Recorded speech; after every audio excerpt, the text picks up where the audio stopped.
Asking for a few 100,000 passengers then, what went wrong?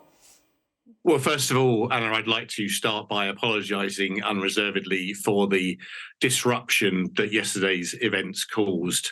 I fully appreciate how frustrating it is and how distressing it is to be stuck and not be able to get to your destination when flights are cancelled. The system, as you rightly said, has suffered a failure in processing some of the flight data that we receive. We are obviously a safety critical organisation, and in instances where we are unable to recognise the data or the systems are unable to process it, we very occasionally revert to manual operation to make sure that we can never present erroneous or mistaken safety critical data to controllers. That was what happened yesterday. Our controllers then were able to work manually but at a lower capacity, enabling everybody to travel safely but at a much reduced capacity. Obviously that's caused a lot of disruption, for which we are extremely apologetic. So was it an incorrectly filed flight ban by a French airline that caused this? So we're not in a position yet to go into that. We've obviously been focused on both resolving the problem and then helping the airlines and airports recover so that everybody can get to their destination safely. We have kicked off an investigation that's overseen by the Civil Aviation Authority, and we will be presenting the results of that to the Secretary of State for Transport on Monday of next week. Yeah, indeed. We've heard that it's going to be days, not weeks, that the information will be presented to the Transport Secretary. It's widely reported that it was a French airline misfiling its flight plan. Why can't you tell us? Presumably, you now know what caused this. So you will understand that we have very complex systems. We're handling something in the region of 2 million flights a year, and the safety of those passengers is incredibly important to us. It's the reason we exist.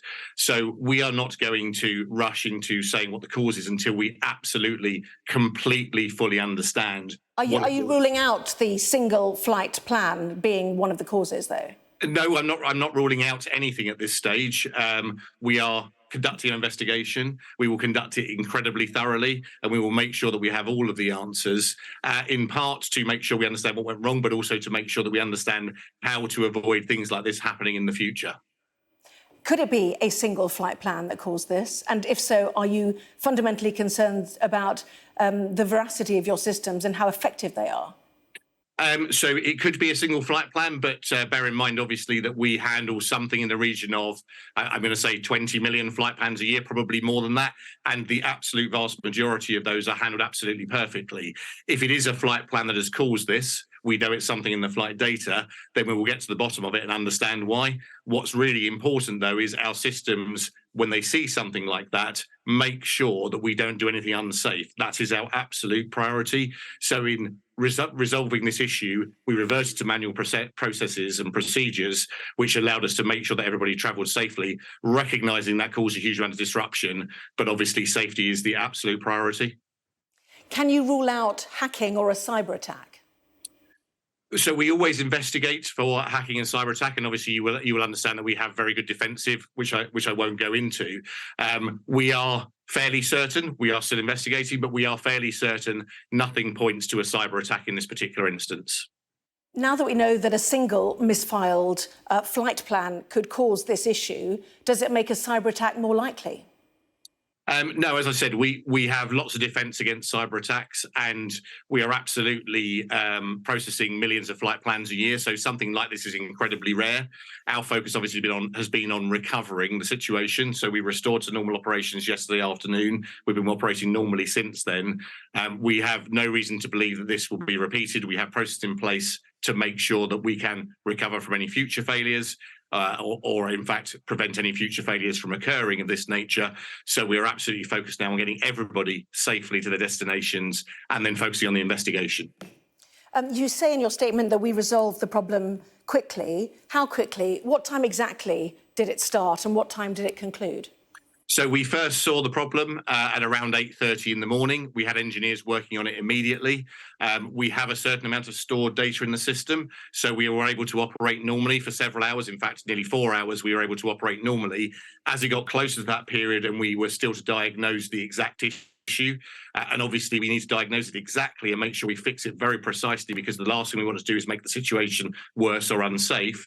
So as soon as we recognised that we were not going to be able to do it in that 4-hour time frame and would have to start putting on what we call flow restrictions, so reducing the number of aircraft that were flying.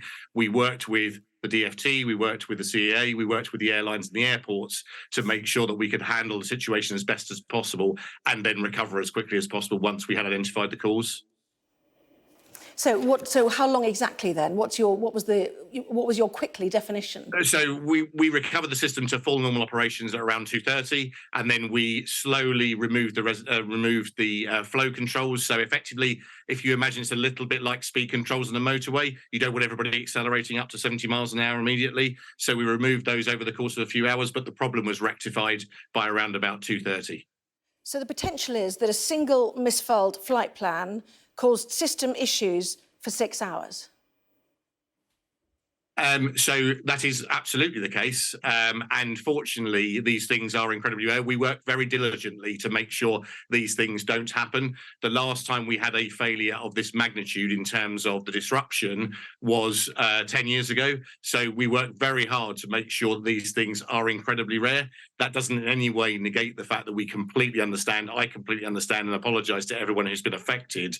But ultimately, at the end of the day, safety is the most important thing. And we have set procedures to make sure that every single flight can operate safely, no matter what the circumstances. You say we have several backup systems. Primary system obviously failed or, ceased to work as it did. Backup seem to instantly be manually inputting stuff. Is there no other backup that you have? So there are multiple backup systems. And in this particular case, the data was sufficiently unusual that those systems quite rightly said, hold on, there's something wrong here. We need to stop processing this automatically because we are sufficiently worried that we might pass on information that is incorrect to air traffic controllers. That is precisely as we would want it to be. It's not ideal. Obviously, it means then that we are into manual processing, but there absolutely are backups in place. In this particular instance, this was a significantly different event, something we hadn't seen before, that meant that those manual processes were the safest way to resolve the situation. Well, paint the picture for us, if you can, the moment you all realised something was going wrong. What is it? Red screens flashing? Do they just cut off? What actually happened? No, so nothing as dramatic as that. As I explained earlier, we have a certain amount of data in this particular system stored ahead of time. So we knew we had a window of operation where things were going to be unaffected, which gave us time to then plan, both with our air traffic controller operation, with our engineers, with the airlines, with the airports, with the DFT and the CAA, to make sure that we were in a position to handle the recovery as best we could. So no flashing lights, no alarm. Our controllers, our engineers take their jobs extremely seriously. And one of the things that we pride ourselves on is they are very calm under pressure. They handled the situation exceptionally well. It is obviously very disappointing for all of us that we ended up disrupting so many flights. But no, it was a very calm, very orderly exercise, coordinated with all of our partners, all of our stakeholders, and utterly intended to keep the public safe. Well, it's more than disappointing, isn't it? Nobody travels for no reason, as you know, cancelled weddings, you name it. But in terms of this, acceptance that a single misfiled flight plan could knock you offline, that's not good enough, is it? And what are you going to do to change it?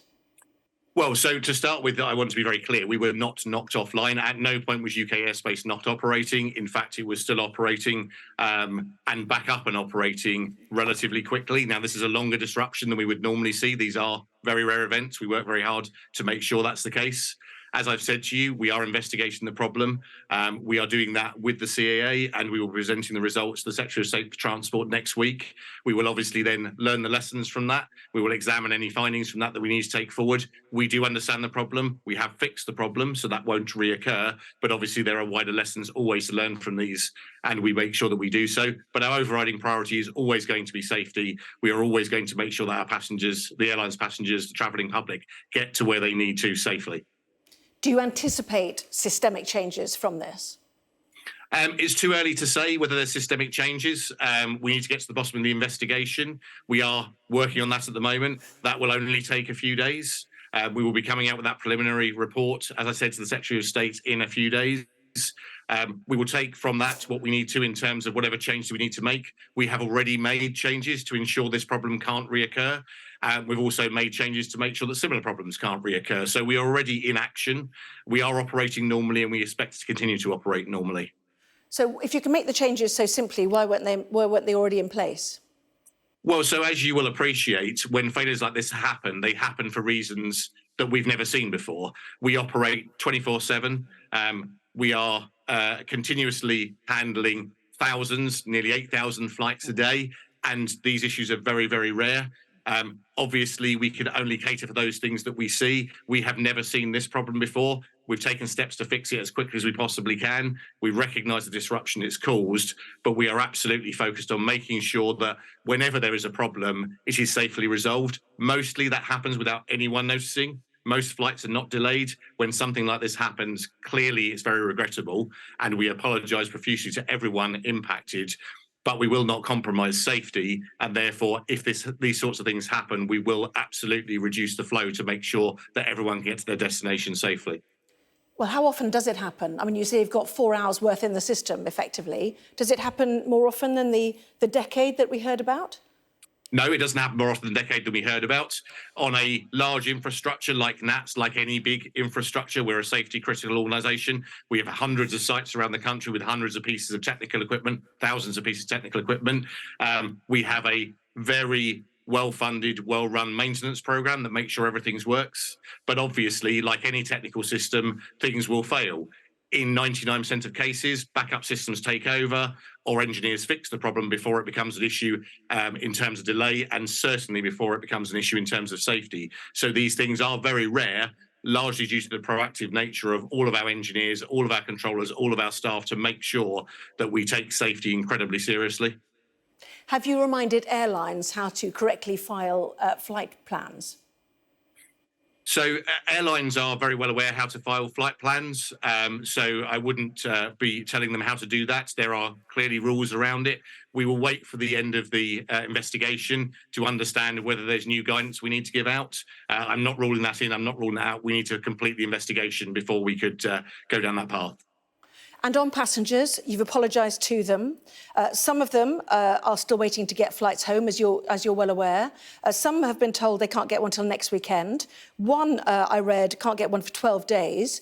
Who compensates them? Do you compensate passengers? And indeed, do you compensate airlines? So there's a very well-established mechanism for airlines to take care of passengers, and that's something that's been working very well in the most part across the system. That's not ours to administer. We are focused absolutely on supporting the airlines and on supporting the airports to make sure that every passenger can get back as quickly as possible. As I mentioned earlier, we've been operating normally, essentially at full capacity since the middle of yesterday afternoon. So we are absolutely focused on making sure that everybody gets to the point where they can get home safely. And bank holiday yesterday, were you and, in fact, other senior managers called in on your day off yesterday to sort this out? Absolutely. As you'd expect, things like this are incredibly important. And all of us, when the problem first happened, we had engineers attending immediately, diagnosing the problem, working on the problem. We are a 24/7 operation, so we always have qualified people ready to investigate things like this. And obviously then we escalated through our normal process, so our normal command structure of bronze, silver and gold that many of you will be aware of. And obviously all of us have been in the office pretty much since then. Martin Rolfe, good to have you on. Thank you very much indeed. National Air Traffic Services Chief Executive. Best of luck with the investigation as well, as you say, be concluded swiftly. Thank you very much.